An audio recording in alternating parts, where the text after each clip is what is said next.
December 20th, 1943. 27,000 feet above Bremen, Germany. The sky is not empty. It is a cathedral of noise, of screaming metal and freezing wind. At 11,032 in the morning, Second Lieutenant Charles Charlie Brown, 21 years old, grips the controls of his B-17F bomber, Ye Olde Pub. This is his first combat mission. Beneath him, the city of Bremen is a geometric puzzle coming alive with fire. 250 flak guns, operated not by ordinary soldiers, but by the Luftwaffe's elite officer candidate trainees, the best marksmen in Germany, have opened up. The air shatters into black, puffing clouds of shrapnel. Brown's aircraft is heavy with 10 men and 6,000 pounds of bombs destined for a factual fighter factory.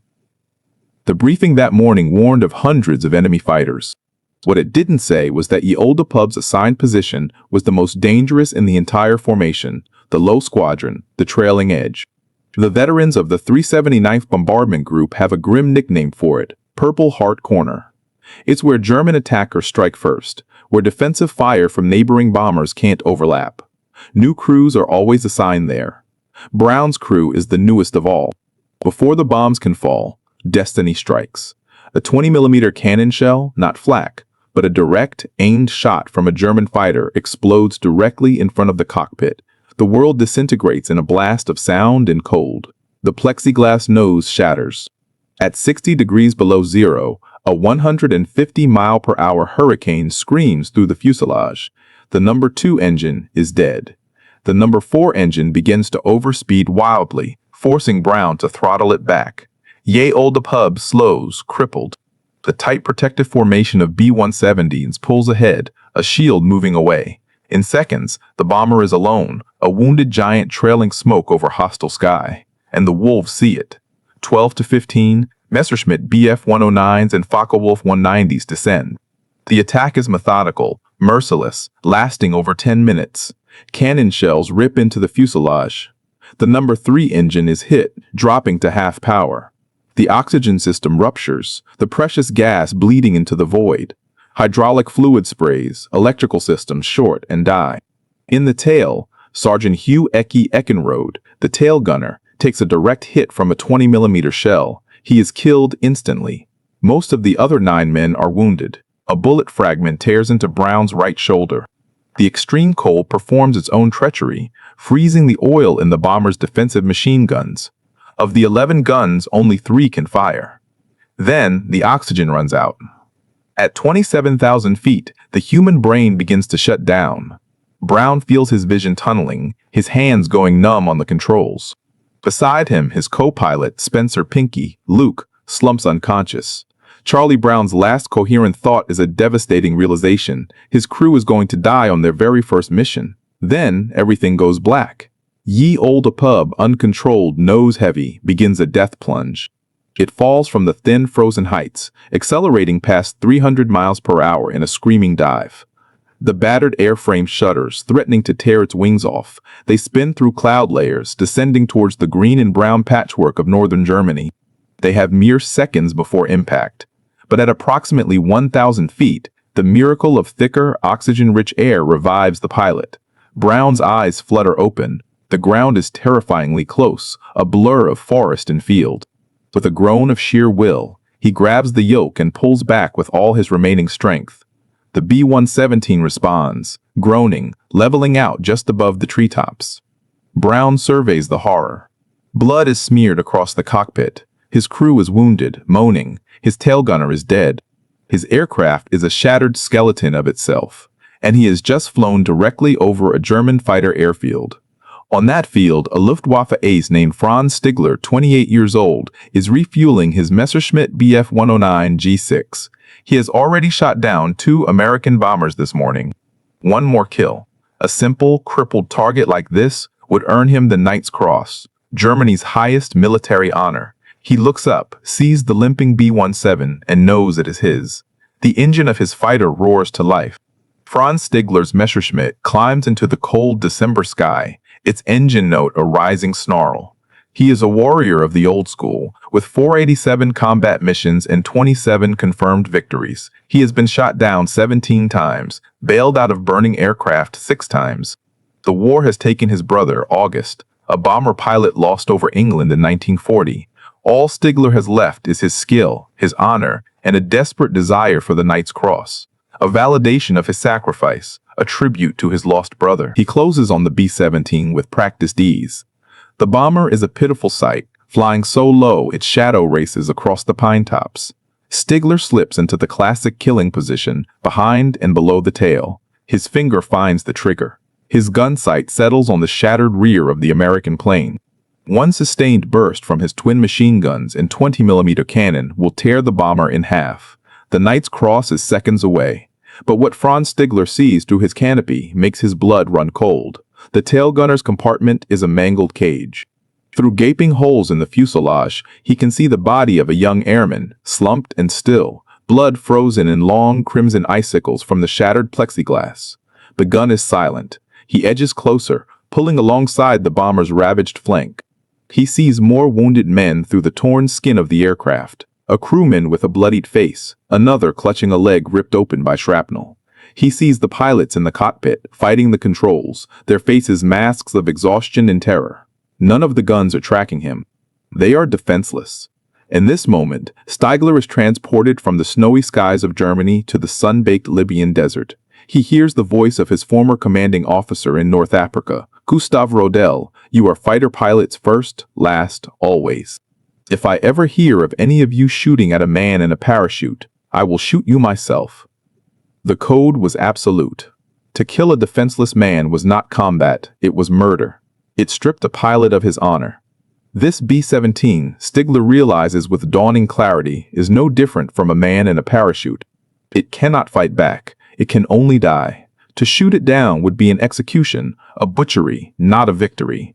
He feels the weight of the rosary beads in his flight jacket pocket. His mother had wanted him to be a priest. He feels a higher call now, one that overrides orders, overrides glory. He makes his decision. He will not fire. But a new problem presents itself.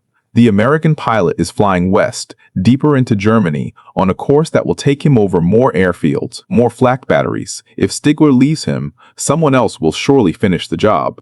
Sparing them is not enough. He must try to save them. Stigler pulls his Messerschmitt abreast of the B-117's cockpit, so close the two aircraft are almost touching. Inside the Olda pub, Charlie Brown stares, horrified. He sees the black crosses, the German pilot's gaze. He expects the flashes of cannon fire. Instead, the German makes frantic hand gestures. He points down to the ground, then to his own chest. Land and surrender. Brown, misunderstanding, thinks he's being told to crash. He shakes his head vehemently. No. Stigler tries again, pointing north, toward neutral Sweden. Brown, disoriented and determined to get home, doesn't comprehend. He keeps the bomber on its westerly heading toward the North Sea and England, a 250-mile journey over open water in a plane that is falling apart. Stigler understands the suicidal trajectory. He now faces a choice far more dangerous than pulling a trigger. The rules of engagement are clear. Aiding the enemy is treason, punishable by firing squad. He looks at the wounded bomber, at the faces of the men inside who are little more than boys. He makes the most dangerous decision of his life. He will not let them die. He will escort them out of Germany. Franz Stigler maneuvers his Bf-109 with precise, gentle movements, tucking its wingtip perilously close to the shattered fuselage of Ye Olde pub. He is now flying in tight formation with an enemy bomber over the heart of Nazi Germany. From the ground, the silhouettes will merge, appearing as one aircraft, a German fighter escorting a captured or friendly plane. It is a desperate, brilliant gamble. The Luftwaffe did operate captured B-117s for training and covert missions. Perhaps the ground gunners will hesitate, will be confused. Inside the B-17, chaos gives way to stunned, fearful confusion. Charlie Brown's mind races. Why isn't he shooting? What is he doing? He orders his top turret gunner, Sergeant Bert Bud Coulomb, to track the German but hold fire. The standoff is agonizing. The German pilot is so close, Brown can see the details of his leather helmet, the set of his jaw. He is pointing, gesturing, trying to communicate.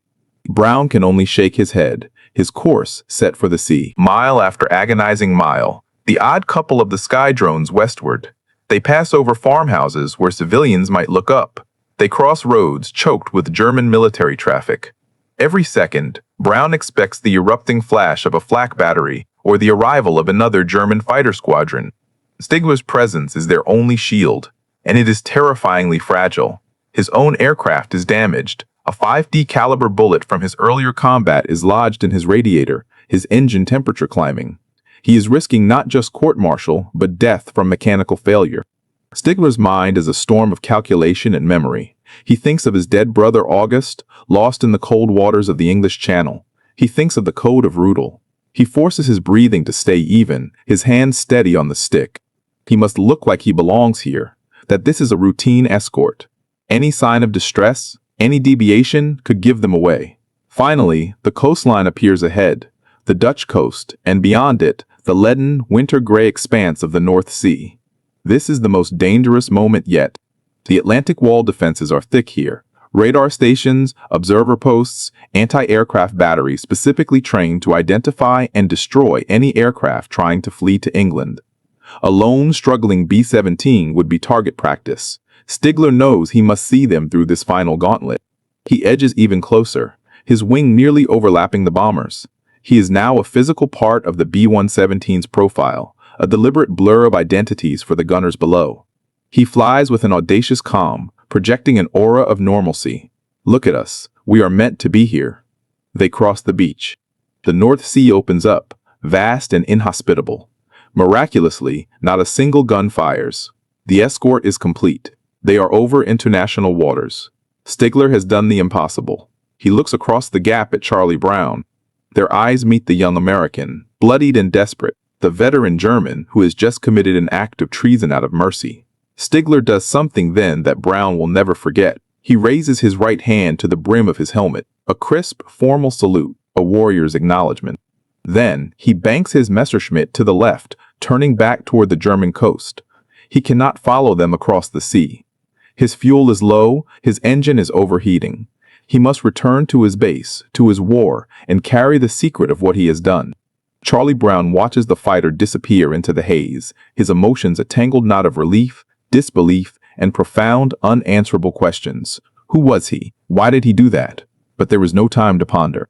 He is now over 250 miles of freezing ocean in a dying aircraft, with a dead crewman, 6 wounded men, and no margin for error. Alone over the North Sea, the reality of their predicament crashes down on Charlie Brown. The howling wind through the shattered nose is a constant, draining roar. The temperature is still far below zero. He is flying a ghost ship. The number 2 engine is dead, a frozen prop. Number 3 is hemorrhaging oil, producing only half power. Number 4 is unreliable, surging and fading.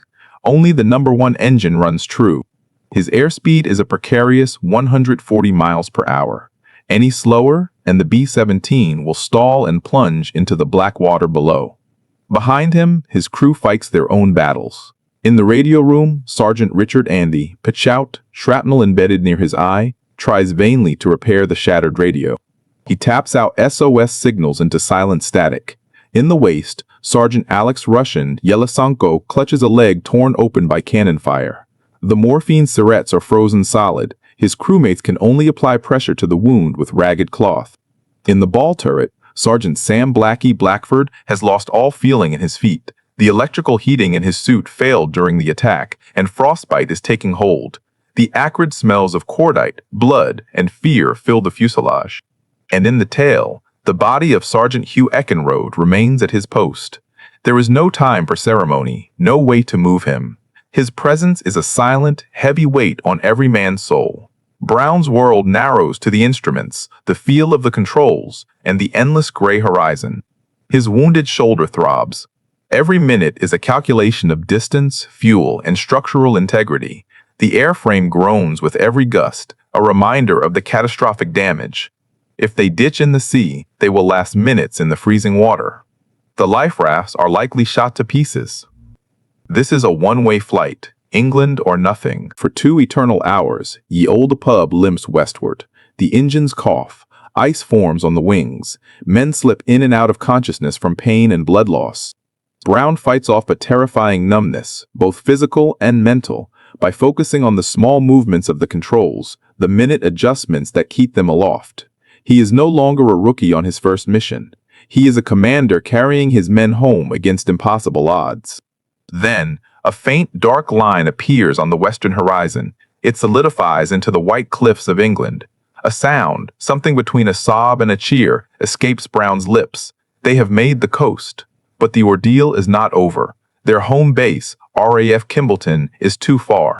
The hydraulic system is destroyed. The landing gear and flaps may not work. He must put the bomber down at the first field he can find. He spots RAF Seething, home of the 448th Bomb Group, and lines up for a desperate approach. He calls for the landing gear. A grinding, reluctant whine answers. The wheels come down, partially. The flaps extend only a few degrees. It will have to be enough. Ye Olde the pub sinks toward the runway, a massive wounded bird. The tires screech, then scream as the struts collapse. The bomber slams onto its belly, skidding down the tarmac in a shower of sparks and tearing metal. It grinds to a shuddering final stop. Silence. Then, the sounds of life, groans, cries for help, the hiss of escaping steam. They are down. They are alive. 8 men, wounded but breathing, emerge or are pulled from the wreck. The body of Hugh Eckenrode is carefully, reverently extracted. In the debriefing room, Brown, still shaking, tells the full story to the stone-faced intelligence officers. He describes the German fighter, the escort, the salute. When he finishes, the response is not awe, but an order. The incident is classified. He is never to speak of it again. Sympathy for the enemy is bad for morale. Brown, a good officer, obeys. The secret is buried. 300 miles away, Franz Stigler lands at his base near Bremen. He reports no victory, says nothing of the encounter. To speak of it would mean a firing squad. 2 men on opposite sides of the war now share a sacred, hidden bond. The war grinds on. Charlie Brown recovers from his wounds, but the memory of December 20th, 1943 is seared into him. He completes a full combat tour, 29 missions in total, and returns home to West Virginia in 1945. He finishes college, rejoins the newly formed United States Air Force in 1949, and builds a career in intelligence, retiring as a lieutenant colonel in 1972. He settles into civilian life in Miami, Florida, a respected veteran. But in quiet moments, his mind drifts back to the frozen sky over Germany, to the German pilot in the Messerschmitt, whose face he never truly saw. Who was he? Why did he do it? Did he survive the war? The questions are a quiet, constant hum in the background of his life. But the order from 1943 binds him, he tells no one. Franz Stigler fights until the bitter end. He flies the revolutionary Me-262 jet fighter in the war's final days, a technological marvel that cannot stave off defeat. When Germany surrenders in May 1945, he has nothing. His country is in ruins. His brother is dead. His profession as a warrior is obsolete. He struggles for years in the bleakness of post-war Germany. In 1953, seeking a new beginning, he immigrates to Canada, settling in Vancouver, British Columbia. He becomes a successful businessman, builds a new life, and tries to leave the war behind. But he, too, is haunted. He wonders if the B-17 made it across the sea. He sees the faces of the wounded men in his mind. He carries the weight of his treasonous act of mercy, a secret he dares share with no one, a light in the darkness of war that he is forced to keep hidden. 4 decades pass. The Cold War rises and falls. The men of Ye Olde the pub grow old, their story known only to themselves and buried in classified files. The secret of the German ace who saluted and turned away remains locked in 2 hearts on opposite sides of the world. Then, in 1986, at an airshow event called The Gathering of Eagles at Maxwell Air Force Base in Alabama, the dam of silence finally cracks. Charlie Brown, now in his 60s, is asked to share a war story. Perhaps it's the setting among fellow aviators who would understand. Perhaps it's simply that too much time has passed. For the first time in public, he breaks his imposed silence. He tells the room about the mission to Bremen, the crippled bomber, and the German pilot who chose not to kill them. The audience is captivated, moved to silence by the extraordinary tale. The act of telling it aloud ignites something in Brown. The old, dormant need to know reawakens, fiercer than ever. The war is long over. The orders are obsolete. He decides, then and there, to find the German pilot. He must know who he was. He must thank him. Thus begins a long, frustrating search. Brown writes to U.S. Air Force Archives, The records offer nothing. He contacts the West German Luftwaffe, no leads. He writes to historians, to veterans groups. Every door closes. The German pilot is a ghost, a phantom from a frozen moment in time. By 1989, after years of dead ends, Brown is near despair. Friends advise him to let it go. The man is likely dead. Finding one specific Luftwaffe pilot among the hundreds of thousands who served is an impossible task. But Brown, the pilot who refused to let his bomber die, refuses to quit. He writes one last letter. He sends it to a small, specialized newsletter for former Luftwaffe pilots called Jägerblatt, Fighter Journal. He details the date, the location, the aircraft, the unique circumstances. He includes his phone number. He sends it off with little hope, a final bottle cast into a vast ocean. Weeks pass. Charlie Brown's letter sits in the Jägerblatt office, a curious artifact from a distant war. The newsletter circulates among the small, aging community of German fighter veterans scattered across Europe and the world. Then, in Vancouver, Canada, a 74-year-old man named Franz Stigler receives his copy. He reads it over his morning coffee. The words leap off the page. December 20, 1943. A crippled B-17 over Bremen. A German fighter pilot who escorted them to the sea and saluted. St. Tickler's heart hammers against his ribs. His hands tremble. For 46 years, he has carried this story in absolute solitude, wondering if it had all been a dream, if the bomber had even survived. He had assumed if they did make it, they would have forgotten or never understood his actions. Yet here, in black and white, is an American pilot searching for him. The bomber made it. The crew lived. His mercy had not been in vain. He sits down at his desk, takes out a sheet of paper, and begins to write in careful, deliberate English. The letter is short, direct, and earth-shattering. It begins with 3 words, "I was the one." He describes his aircraft, the Bf-109 G6 with the damaged radiator. He recounts flying formation, pointing toward Sweden, the escort through the coastal defenses. He confirms the salute. Every detail aligns perfectly with Brown's memory. He includes his phone number and address in Vancouver. When Charlie Brown retrieves his mail in Miami and sees the envelope with a Canadian postmark, he feels a strange premonition. He opens it. He reads the first line. And the world stops. Tears well in his eyes as he devours the words. The ghost has a name. Franz Stigler. He is alive. He is in Canada. With hands that will not stop shaking, Brown dials directory assistance for Vancouver, requests the number for Franz Stigler, and then dials it. The phone rings. A voice answers, tinged with a German accent. This is Franz Stigler. Franz Stigler, this is Charlie Brown.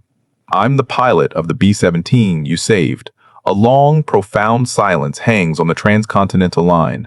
Then Brown hears a soft, choked sob. The tough veteran fighter ace is weeping. I have waited for this call for 46 years, Stigler says, his voice thick with emotion. They talk for hours. They discover an astonishing coincidence. For years, while Brown lived in Seattle and Stigler in Vancouver, they had been less than 200 miles apart, neighbors who never knew it. They agreed to meet face to face as soon as possible. The reunion is set for a hotel lobby in Florida, the summer of 1990. 2 old men prepare to meet, each carrying the weight of a lifetime. Brown gathers photographs, not just of himself, but of his children and grandchildren. Stigler gathers his memories, and the courage to finally look into the eyes of the man whose life he spared. The hotel lobby in Florida is bright, anonymous, filled with the quiet murmur of strangers. Charlie Brown, 67 years old, walks in, his heart pounding as it did over Bremen. He scans the room, and there, standing alone, is a slender, dignified man with sharp features and intelligent eyes. Franz Stigler, 74, watches him approach. For a long moment, they simply stare at each other across the gulf of decades and destiny. 46 years of war, silence, and separate lives collapse into this single point. The young, bloody pilot and the ace with his finger on the trigger are now 2 old men, their hair white, their faces lined with time. Then they move towards each other. No handshake is sufficient. They embrace. They hold on tightly, shoulders shaking, tears flowing freely into the fabric of each other's jackets. A friend of Brown's captures it on a trembling video camera. The raw, unvarnished emotion of a burden, finally, joyfully shared. When they part, Brown, voice cracking, says simply, "Thank you for saving my life." Stigler, wiping his eyes, replies, "I wanted to know if you made it. All these years I wondered." They sit. Brown brings out the photographs. He shows Stigler pictures of his wife, his children, his grandchildren, a whole thriving lineage. "Look," Brown says, his finger tracing the faces, "all of this because of you." Stigler stares at the images, overcome. The abstract notion of saving a crew becomes devastatingly concrete. Here were lives, actual, smiling, vibrant lives that simply would not have existed. His act of mercy had a quantifiable human answer. He had not just spared 9 men, he had granted a future. In turn, Stigler speaks of his brother, August, and how his loss had shaped him. He speaks of Gustav Rodel's code, of the higher call he heard in that moment of decision. He explains the cold calculus of the Knight's Cross versus his conscience, and how the choice had never truly been a choice at all. For the first time, he is able to voice the secret he thought would die with him. The bond forged in that hotel lobby is immediate and unbreakable. They are no longer former enemies, nor merely friends. They are brothers, linked by a shared experience that transcends nationality, politics, and even time itself. 3 months later, Brown brings Stigler as his guest of honor to a reunion of the 379th Bombardment Group. Surviving crew members from Ye Olde Pub are there: Sam Blackford, the ball turret gunner, Richard Pichout, the radio operator. They embrace Stigler, these men he once saw wounded and desperate through the holes in their aircraft. They thank him with a depth of gratitude that leaves him speechless. The German fighter ace is made an honorary member of the American bomb group, a final, beautiful irony. Their story, once buried by orders, begins to spread. It resonates with a power that surprises them. They are invited to speak together, this unlikely duo. At air museums and veterans' halls, they stand side by side, Brown telling the story from the shuddering cockpit of the B-17, Stigler from the sleek flank of the Messerschmitt. Audiences listen in rapt, tearful silence. In a world still healing from the divisions of the 20th century, their story becomes a powerful testament to a shared humanity. Stigler gives Brown a book on German jet aircraft. Inside the front cover, he writes an inscription that captures everything. "In 1940, I lost my only brother. In 1943, on the 20th of December, I was given the chance to save a B-17 from destruction. The pilot became my brother." He signs it, "Your brother, Franz." The friendship between Charlie Brown and Franz Stigler blossomed over the 1990s, a late-in-life gift for both men. They spoke regularly, visited each other's families, and continued to share their story, which was now reaching a global audience through magazine articles and television features. But for Brown, a nagging sense of injustice remained. The men of Ye Olde Pub had never received official recognition for their valor and suffering on that horrific day. The mission had been buried, their debriefing classified. The extraordinary fight to bring their crippled bomber home was a footnote, known only to them. Driven by a commander's loyalty to his crew, Brown embarked on a final mission. He began a meticulous campaign, writing letters to the United States Air Force, petitioning for a formal review of the Bremen mission. He compiled statements, gathered what records he could find, and insisted that his men's sacrifice be acknowledged. It was a bureaucratic battle against time and fading institutional memory. Meanwhile, the world began to recognize Franz Stigler's unique act of chivalry. In 1993, the Combatants Federation of Europe presented him with the Star of Peace, an award for soldiers who demonstrated exceptional humanity during war. Stigler was characteristically humble, often saying, "I did not do anything special. I just could not shoot at a wounded enemy." For him, the true reward was Brown's friendship and the faces of the families he had preserved. The Air Force, prompted by Brown's relentless advocacy, finally opened an investigation. Archivists dug through long-sealed files. The official narrative of the 379th Bomb Group's mission on December 20, 1943, was re-examined. The evidence was undeniable. The flak damage, the fighter attacks, the catastrophic losses, the death of Eckenrode, the multiple wounds, the 250-mile flight home with 3 crippled engines and no hydraulics. And, confirmed by both parties now, the inexplicable mercy of an enemy ace. The conclusion of the investigation was stunning. In an unprecedented move, the United States Air Force decided to award each surviving member of the Ye Olde Pub crew the Silver Star, the nation's 3rd highest award for combat valor. For those who had passed away, the medals would be awarded posthumously. 9 silver stars for a single mission. For Charlie Brown himself, the recognition was even more extraordinary. He was awarded the Air Force Cross, the service's second highest decoration, reserved for acts of extraordinary heroism. The citation detailed his extraordinary heroism, professional skill, and devotion to duty in saving his aircraft and crew despite grievous wounds and catastrophic damage. No other Worry bomber crew had ever been collectively honored in such a high fashion. The medal ceremony was a deeply emotional capstone to a 65-year journey. Surviving crew members, now old men, stood or sat with their families, their chests finally receiving the long-delayed honor. The families of the fallen, including the relatives of Hugh Eckenrode, accepted medals with tears of pride and grief. And standing proudly beside Charlie Brown, as he had in the sky over Germany, was Franz Stigler. The German ace watched, his own heart full, as the American crew he helped save received their nation's thanks. It was a circle, closed with honor. The story of Charlie Brown and Franz Stigler was now firmly etched into the annals of wartime legend, but its reach was only beginning to expand. In 2012, author Adam Makos, after years of meticulous research and interviews with both men, published the definitive account, A Higher Call. The title came from Stigler's own explanation of his actions, that he had answered a call to humanity that superseded the call of war.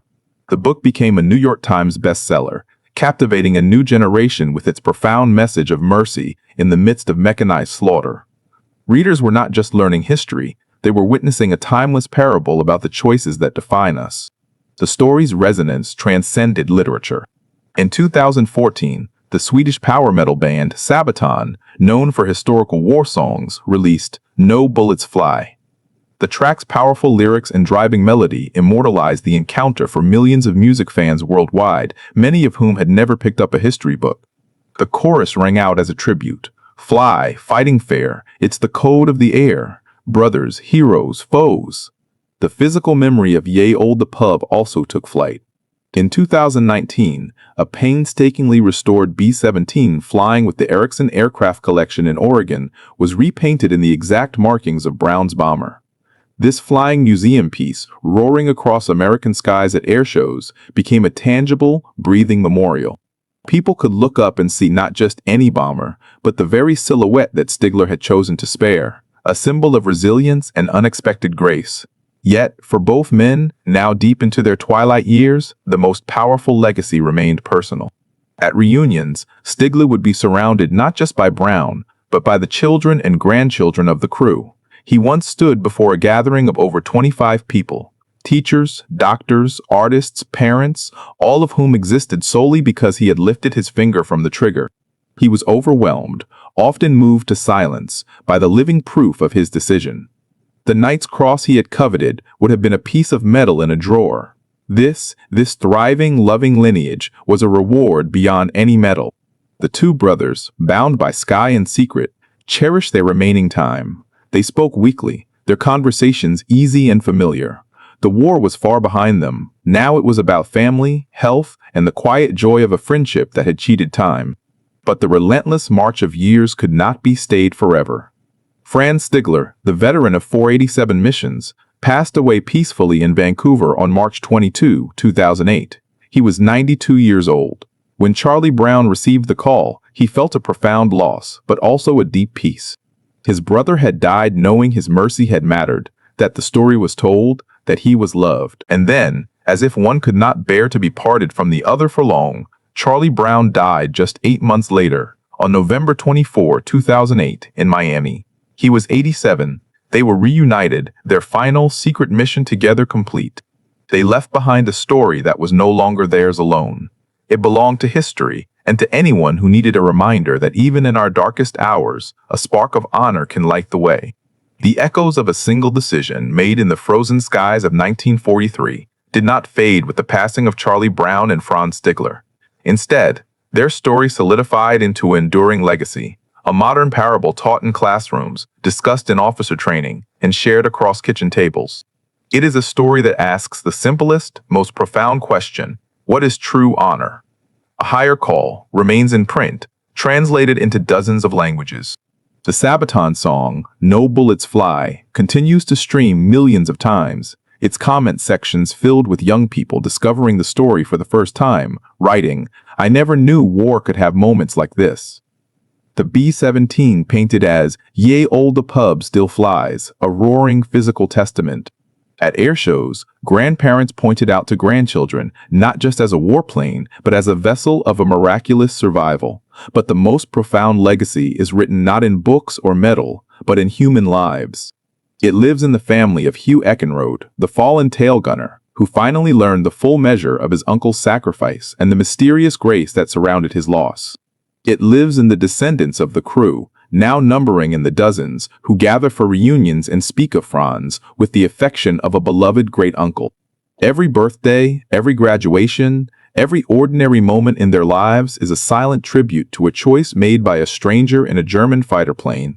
The story of Brown and Stigler endures because it transcends its era. It is not a story about winning or losing a war, but about winning and losing one's soul. In a conflict defined by industrialized horror and total ideological hatred, two men found a sliver of common ground in an ancient code. That courage without compassion is brutality, and that killing a defenseless enemy is not victory, but murder. Franz Stigler, by forsaking his knight's cross, gained something infinitely greater, a clear conscience and a brotherhood that defied all boundaries. For the military minds, it is a case study in the warrior's ethos. For historians, it is a captivating footnote that reveals the complex humanity within the monolithic narrative of war. For everyone else, it is a beacon. It proves that even when empires clash and nations demand utter destruction, the individual human heart retains the capacity for mercy. The higher call, Stigler answered, was not from a commander or a flag, but from his own conscience. So, when you look up and see a contrail in a clear blue sky, remember this: that space above us has been a battlefield, a place of terror and fire. But once, over Germany, in the darkest winter of the Second World War, it also became a sanctuary. A shattered American bomber and a sleek German fighter flew together, not in combat, but in a silent pact of life. One man chose not to kill. The other spent a lifetime saying thank you. And in that exchange, they gave the world a story we desperately need. A story that whispers, even in the roar of cannons, that our humanity is the one thing we must never surrender.